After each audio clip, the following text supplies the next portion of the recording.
Você já parou para pensar que as bonecas existem há milhares de anos e que muito antes de serem brinquedos, elas eram símbolos, rituais, arte? Hoje eu quero te convidar para uma viagem no tempo, da antiguidade até o nascimento das BJDs como nós conhecemos hoje. E essa história não vem da internet. Ela vem de um dos livros mais importantes já escritos sobre BJD no mundo e que, com muita honra, também traz o meu trabalho entre artistas do mundo inteiro. Se você ama bonecas, arte e criação com propósito, fica comigo até o final, porque esse vídeo é muito especial.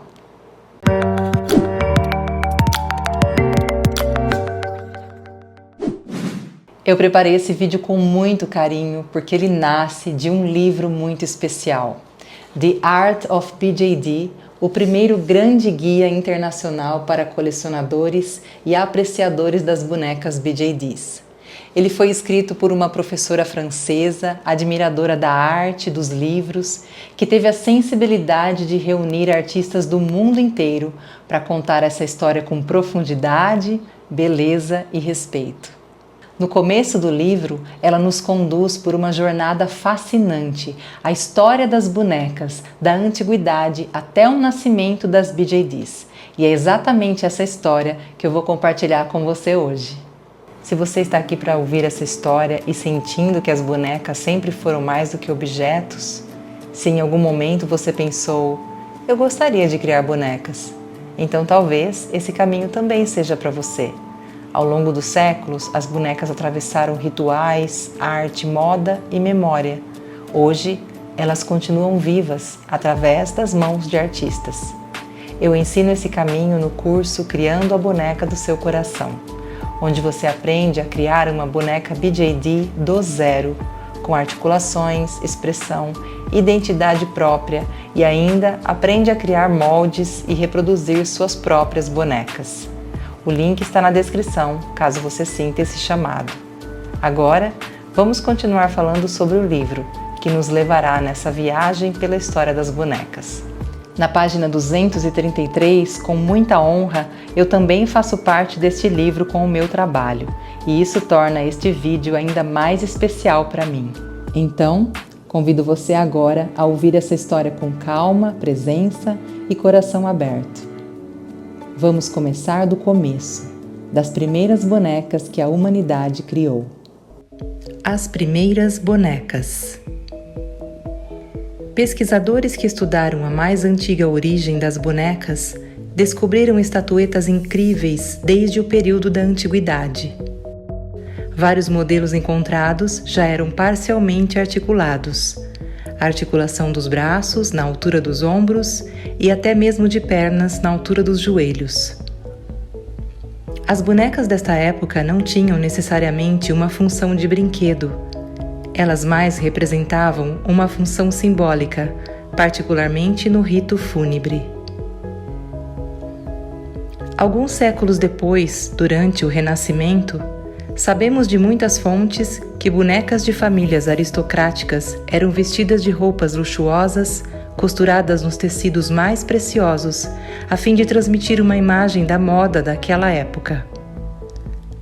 As pandours, uma espécie de manequins dos séculos 17 e 18, eram representantes da elegância parisiense.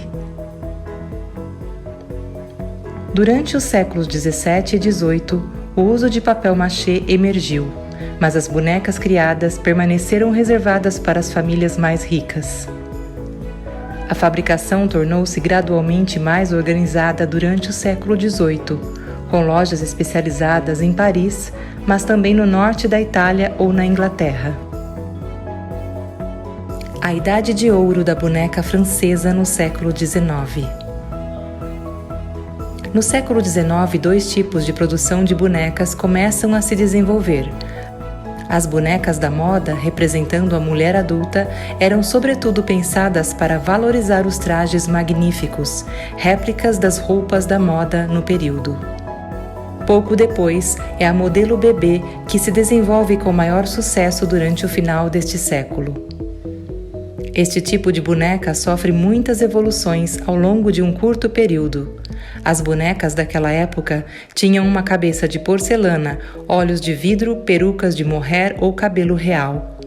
O corpo era a parte mais variável, tanto em termos de uso de materiais quanto de concepção das juntas, que poderiam ser de madeira, papel machê, papelão fervido, composição ou pele de cordeiro acolchoada.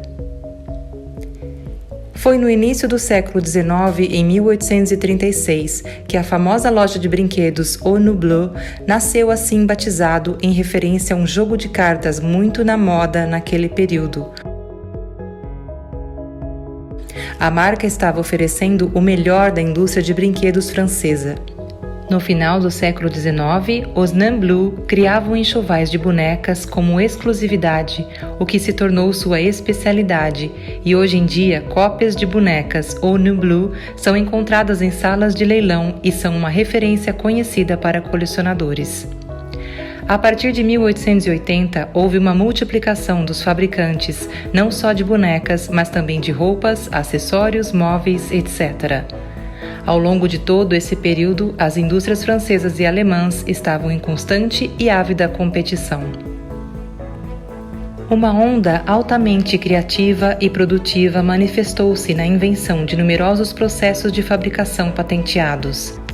A Casa Gemou foi uma das marcas mais conhecidas e emblemáticas da França, contratando o trabalho de um escultor francês para criar o modelo de um de seus bebês, hoje mais conhecido como Long Face Gemou, ou Gemou Triste, por causa de seu ar melancólico. Durante cerca de 20 anos, foram produzidos os mais belos modelos de bonecas, antes que aos poucos a corrida para a perfeição atingisse seus limites. Depois da guerra, na época do Baby Boom, foi novamente sob a forma de uma mulher em miniatura que a boneca teve um sucesso esmagador. A modelo como Barbie ou Capricci ou Lili na Europa foi a nova referência. Em alguns anos, após uma produção industrial estereotipada, o fenômeno de doll artist ou artist dolls, bonecas de artista, nasceu e cresceu, às vezes usando os mesmos métodos de produção usados no período da Idade de Ouro do século XIX. Na década de 1930, o artista alemão Hans Bellmer criou bonecos com juntas e os usou na fotografia e em obras de arte surrealistas. Bellmer introduziu a ideia da fotografia de boneca apresentada como um quadro, que continua até hoje entre artistas e designers de bonecas e entre fãs de BJD, cuja atividade favorita é criar cenas com suas bonecas. O nascimento da BJD. A primeira BJD foi fabricada pela empresa japonesa Volks no final dos anos 90. A empresa, criada em Kyoto em 1971, era originalmente uma loja de hobby que produzia e vendia garage kits em resina para meninos, bem como todos os tipos de robôs e monstros que desempenharam papéis principais nas séries de cinema e televisão dos anos 80. Foi apenas 15 anos depois que a esposa do presidente da Volks estava buscando o desenvolvimento de um novo produto porque ela também queria atender o público feminino. Naquela época, o escultor Akihiro Anko, que trabalhava na empresa responsável pela fabricação de esculturas do grupo Volks, apresentou ao presidente da Volks uma boneca inteiramente esculpida à mão e feita como um presente de aniversário para sua amada esposa. O presidente instantaneamente notou a presença especial desta boneca. Depois de inúmeras tentativas sem sucesso, para finalmente ver o nascimento de um corpo de 27 centímetros, chamado de corpo fantasmagórico, que era o meio termo entre uma boneca e uma estatueta, feita da mesma resina usada para Garage Kits, a primeira boneca Dolphy do mundo finalmente nasceu e permitia a quem a adquirisse que pudesse se divertir mudando suas diferentes partes livremente, o fenômeno da personalização. Este novo milagroso produto foi assimilado como o renascimento da cultura das bonecas e tem sido apreciado e recebido atenção especial até hoje.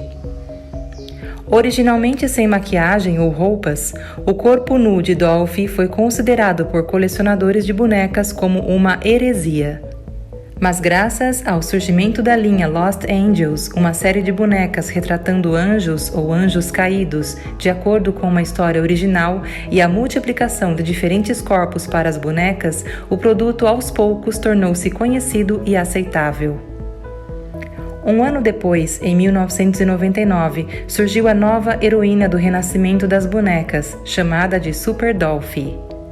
O novo prefixo super, associado ao nome Dollfie, designou a origem da expressão bonecas personalizáveis, referindo-se à ampliação do tamanho da boneca de 27 para 60 centímetros de altura. Em 2004, foi inaugurado no Japão o Museu Super Dollfie, incluindo um edifício principal onde é exibida a maior coleção de Dollfies do mundo, bem como um jardim japonês de 10 mil metros quadrados.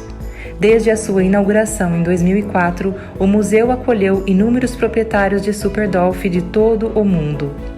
O nome de Dollfie, dado às primeiras BJDs, ainda hoje em dia corresponde a uma abreviação para designar bonecas desse tipo. A tradução do termo BJD, Ball Jointed Doll, é bonecas conjuntas esféricas. Esta nomeação é bastante condizente ao se referir à concepção dessas bonecas, que foram diretamente inspiradas em um modelo patenteado em meados do século XIX por uma empresa francesa, que foi a inventora do sistema de articulações de braços e pernas em uma meia esfera ou bola, unindo tudo por meio de elásticos.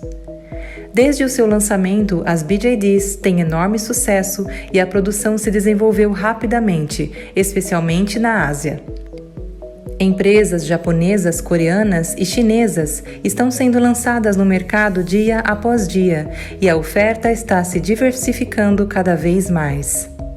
A característica dessas empresas é uma indústria de produção em massa de BJDs feitas em resina, mas o que agrada enormemente é a possibilidade que é oferecida a cada comprador para personalizar sua boneca. Esta tão bem pensada opção pode dar a sensação ao colecionador de estar adquirindo um modelo único de boneca, apesar da produção em massa. Às margens das grandes empresas e da produção em massa, surge uma produção artística semelhante à do século XIX, com o uso da porcelana. Alguns artistas começaram a usar este modelo no mundo todo. Enquanto esse movimento se expandia pelo mundo, aqui no Brasil também começava a surgir uma produção artística própria. Em 2011, nasceu a primeira BJD brasileira, a boneca Moná, feita em porcelana a partir de um protótipo original esculpido à mão, criada por mim. Esse foi o início de um caminho, que hoje continua sendo construído por muitos artistas brasileiros. Quando a gente olha para toda essa história, desde as primeiras estatuetas da antiguidade até o nascimento das BJDs, fica claro que as bonecas nunca foram apenas brinquedos. Elas sempre foram símbolos, linguagem, expressão artística e espelhos do tempo em que foram criadas. Hoje, quando você cria, coleciona ou cuida de uma BJD, você também faz parte dessa linhagem. Uma linha contínua de artistas, artesãos e sonhadores que atravessa séculos. Nada do que fazemos hoje nasce do acaso. Tudo tem memória, intenção e história. Para mim, fazer parte desse livro e poder compartilhar com você essa história é uma grande honra e também uma responsabilidade de manter viva essa arte com respeito, consciência e amor. Se esse vídeo tocou você de alguma forma, eu te convido a deixar no comentário o que mais te emocionou ou em que fase da sua jornada com as bonecas você se encontra no momento. E claro, se você quiser se aprofundar, criar e seguir esse caminho como Dollmaker, eu deixo aqui na descrição o link para você conhecer o curso Criando a Boneca do Seu Coração. E essa história continua nas mãos de quem escolhe criar.